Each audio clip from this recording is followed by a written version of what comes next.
Danas sa mnom pripremate hranu za moj 30. rođendan. Prvo ću napraviti njoke. Skuvala sam i izmječila krumpir, dodala sol, jaje, brašno i zamislila tijesto. Razvaljala sam i razrezala dio po dio tijesta i oblikovala preko ribeža. Njoke sam složila u tepsiju i tako zamrzla prije stavljanja u vrećicu. Meso sam očistila i našpikala pancetom, mrkvom i češnjakom.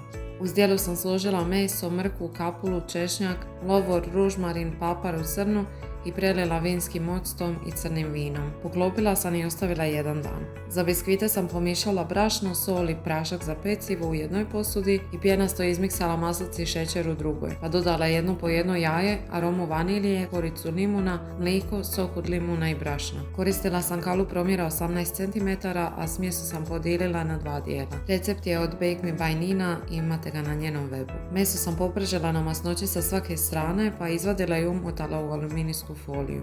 Na toj masnoći sam prodinstala kapulu na laganoj vatri, pa dodala mrkvu, suhe šljive, koncentrat rajčice i na kraju češnjak. Vratila sam meso i podlila prošekom i crnim vinom. Ja u Zagorju nisam uspjela pronaći prošek, pa sam koristila slatko crno vino. Nakon 20 minuta sam dodala lovor i vodu, jer nisam pripremila temeljac, i ostavila da se kuha otprilike cijelu vječnost. Na kraju izvadim i narežen meso, štapnim mikserom usitnim umak, pa vratim meso.